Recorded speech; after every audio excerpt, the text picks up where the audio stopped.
सच को बोलना जानता है। लेकिन आज हमारे बीच एक मुद्दा है, पूरे देश की मीडिया चिल्ला रही कि जात की जनगणना होनी चाहिए, पक्ष का हो या विपक्ष का हो। लेकिन अगर कोई ओबीसी का सांसद है, मैं बहुत खुल के कहना चाहता हूं, शेड्यूल कास्ट का सांसद है, चाहे आपके सरकार में हो या विपक्ष में हो, अपने लोगों के सवाल पर खड़ा हो जाता है। लेकिन हमारे सांसद और विधायक की जबान बंद हो जाती है, उसकी हैसियत नहीं है कि मंच पर बोल सके, अपने समाज के मुद्दों से समझौता करता है।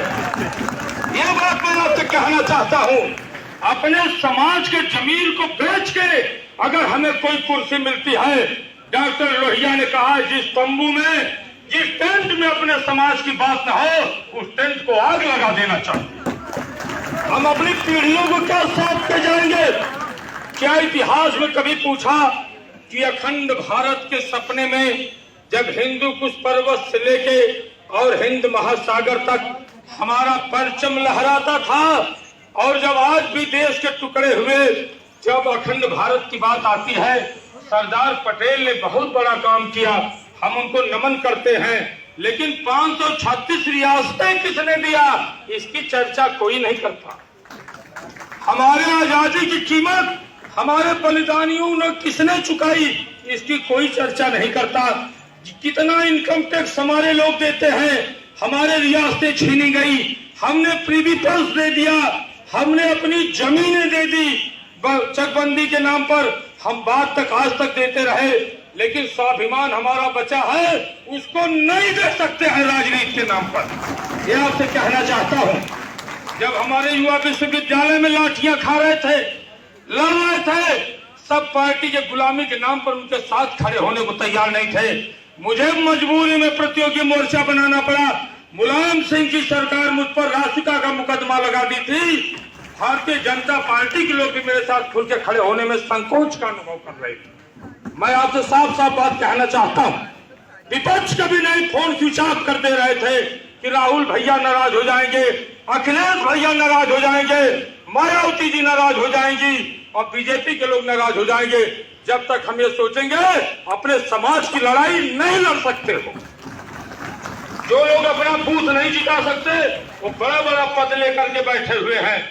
लेकिन अगर हम पूरी त्याग और तपस्या के साथ लड़ रहे हैं, हमारे नौजवान कहां पढ़ने के लिए जाएंगे आप बताओ?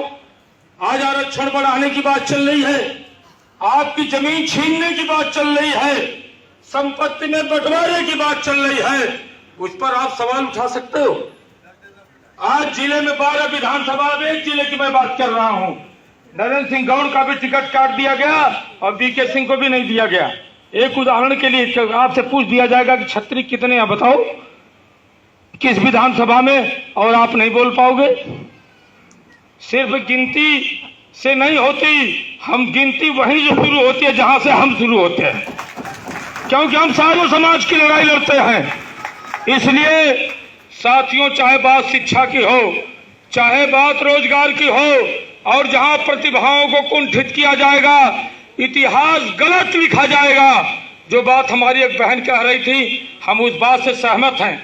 हमने भी 8-10 किताबें लिखी हैं, यहाँ से PhD किया, रिसर्च किया। लेकिन मैं आपसे जो चर्चा कर रहा था, जब हमारे नौजवानों को लड़ाने से राजनीतिक दल के लोग बंद कर दिए, तो मैंने प्रतियोगी मोर्चा बना के और गर्व से कहता हूं कि हर बार मैंने छात्रियों को लड़ाने का काम किया है, और भी समाज के लोगों को मौका दिया। हमारे युवाओं को कहां से अवसर मिलेगा?